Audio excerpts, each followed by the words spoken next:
We have some good news and some bad news in NIKKE. The bad news, of course, is that the Mihara skin, the lobby, is still not fixed. Shift up, I want the back shot of background, please. Thank you. The good news, however, is that she now can be used on Indivilia, but that's not gonna be the whole focus of this video. The real focus is going to be not only Mihara, but also the priority for treasures and how it's changing thanks to Miranda, and thanks to raids and finding more compositions where she's working, etc. So today's topic is going to be treasure priority, if it's worth building Miranda or not, what treasures are actually right now worth building, and of course talking a little bit about Mihara and how she went from Mihara to still being Mihara because nothing has changed, but at least you can use her on Indivilia.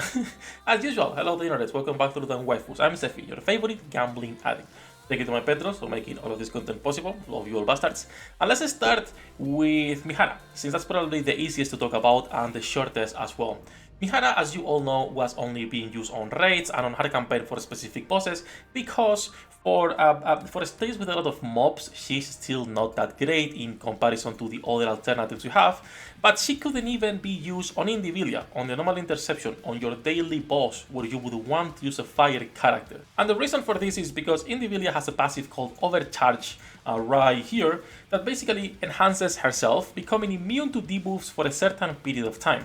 The problem is that it looks like Mihara was not properly applying dots. She was not properly applying them and it looked as if it was not working. So we thought it was Indivilia booked. It turns out it was Mihara all along. So now she's properly applying these dots and she can be used on Indivilia on your daily fight. Now, does this mean she's better than Rappi? Does this mean she's changing anything on the tier list? No.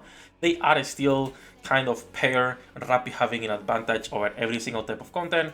Both of mine have the same investment and my Rappi is still doing a little bit more of damage. Of course, if we're talking about just versatility and what both have to offer, Rappi wins every day, even though I prefer Mihara's design. But both of them look really good, so it's a win for Fire, another character that can be used on more content, and she has really strong damage. The tier list remains the same. She stays at the T1 because outside of bossing, she's not really gonna be used as much. That said, about Mihara, right, about Mihara fix, let's actually talk about the main topic for this video, and that's going to be the priority for treasures. So you all know that the best treasure is still Helm, and then we were recommending Drake. But right now there is a kind of a tie between both Drake and Miranda because we keep finding, well, when I say we, the people who play at this game a lot more than I do, the top rankers in Solo Red for the most part, are finding new compositions for Miranda and new texts. And so we have two things right now. People are running teams with a single damage dealer, basically buffers, CDR, and a single damage dealer with a sub DPS, and they are using these teams with Miranda. So if you guys went to the solo raid, people have been using Miranda, Declare Wife as an off-burst CDR, and then putting something like your Crown with Helm, with let's say Mihara or Rappi as the main damage dealer. And these teams are working because she is giving a lot of crit damage. We are reaching the point in NIKKE where finally, after 2.5 years, crit is being used, right? Crit is finding a place, a niche. The good thing about Miranda is that you don't even need to fully build her. You can leave her no overload and only invest into a skill 2 and burst for this to work. Because she is giving almost 30% of critical damage at level 7. You could be leveling this higher if you wanted. And she's also giving critical rate to only one ally with the highest attack. That's why we are running only teams with one single damage dealer rather than two, and a sub DPS like Helm or whatever you want to be running. With a 73% critical rate, meaning if you have someone who has a couple lines of crit rate plus Miranda, you will be consistently critting. You will be reaching 100% crit rate with ease. So if you got some lines like this, my god bro, I hate that line. I think I'm still re-rolling that for like actual max ammo. I'm not sure, or at least this one I should be re-rolling. I don't know what I'll do. But in this case, as you can see, my Mihara will be able to reach easily 100% depending on the team composition I'm running, because Helm is also giving more. Before we go into the tier list and the priority for treasures, the other thing people have found, which is pretty funny, but it's useless because you are not really gonna be using that, is that you can permanently crit with some ultimates. So this works with Mihara, this works also with Ain. And how people are doing this is by covering while you are on full burst. So people will go into a team composition with Ain and Miranda, and when you burst, what you will do is cover. So your Ain will only have a drone constantly critting. it will only crit 100%. So you will have for 10 seconds this drone that is constantly critting. And this is funny, but it's still like an interaction that you are losing damage because your feathers, as much damage as they're doing, you are losing damage by not spamming more shots. So all in all, on a 3-minute fight, it's a funny interaction, but not something that right now can be used. This applies to the chains on Mihara and to a couple more things. But yeah, so those are like the biggest reasons people are having more usage now for Miranda, and she's finding a lot of team compositions where she can be played. So that said, let's move into the tier list, only talking about treasures. I will be making an updated video soon for the Isabel Arcana tier placements, but I have changed a couple things. As you can see, before T3 was niche filler characters. I have decided to separate niche from filler. In other gachas, it makes sense to have niche and filler together, because other gachas have less characters. If I go to Lost Sword, there is less characters. So they are niche and filler characters you will be using depending for elemental content only.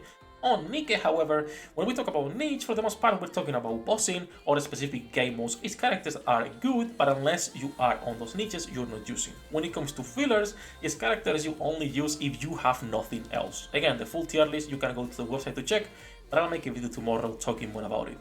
So, that said, about treasures. Yes, Milk is at the bottom. I don't like her. I hate this treasure. I think it's a downgrade and a waste of resources and materials. It's an insult to Milk, a character that I loved before and now I hate because I get tilted every time I see that treasure. That said, her paired with Diesel and Frima are the treasures that right now you can completely ignore. It's just not worth building for now. The treasures that are a niche for solo raids for the most part are gonna be Exia, Laplace, and Viper. These three treasures you only really build for elemental content on raids, and they can be used on hard mode on some bosses as well. We've seen Exia used on hard mode for a few bosses. A Viper can be used as well. Laplace is a little bit more tricky, but we don't really have iron characters as of... When was the last iron character we got, bro? I don't even remember. The strongest iron character we have is Rappi, which is fire, technically, right? So that's XD. I still hope that the Stellar Blade will be iron. But a part of me wants a Stellar Blade to be electric because it will be funny as fuck. That said, these are the three treasures you only build for raids if you care enough. And then we go into the more tricky ones, right? First of all, Helm is a priority for everyone. This treasure makes no fucking sense how good it is. You should be building this if you haven't already. This is one of the strongest characters in the game right now, as a sub DPS, as a water DPS, as a support character, as a healer. Like, she's doing everything you need. Providing burst generation, providing crit, providing the lifesteal, really good damage as well on her own. She's doing everything. So there is no reason not to build her. And again, it's not only for PvE, for PvP, for bosses, for the raids. Anything you can throw a team on, you can find a spot you can put Helm, right? And then you have Drake and Miranda. I have moved Miranda up one spot. She was earlier T2, now she's T1. Like I was saying earlier, she can be placed on a lot of team compositions right now, so I think she deserves that T1 at least for now. It's a little bit different from Exia, for example, where you have to run a similar team composition, but it's exclusive to Electro. Whereas Miranda can be slot on way more team compositions while providing that crit for your DPSs, right? Or for your main DPS if you're running a team, like people are doing in raids right now. So that's why I have moved Miranda and Drake up. I think right now it's worth building Miranda for a couple of reasons. First of all, for the upcoming months, for the raids, it's a no-brainer. And second, because right now, thanks to the road to billion, we have more resources. So if you are looking for like an excuse of, okay, I was missing a few characters, now it's time to invest in them, this is the perfect time. There are a few characters that apply to this, but I feel Treasures is the easiest one to right now go into and invest into Helm, Drake, and Miranda, because you can get a lot of usage out of them. So all that said, if you guys have not invested yet on Miranda, I would recommend it after you finish Helm. Helm is still Drake's priority, and then Drake versus Miranda is up to if you have shotgun units you want to be using on. It's a good DPS now as well, but if you have a good shotgun team you can take advantage on, or you prefer to start working on Miranda. I have not mentioned the Snow White team compositions because personally I don't care about the Snow White team compositions, but that's also another advantage for Miranda there as well. And that said, that's gonna be it for this video. Just wanted to go a little bit over why Miranda is being more used now, what happened with Mihara and her kid and why she's buff. I don't think it's a buff, nothing really changes. I will say she's fixed. It was kind of a book more than a buff. So all that said, that's gonna be for this video. As usual, we are live every day, links in the description. Good luck with your pool dinner rates. See you on the next one.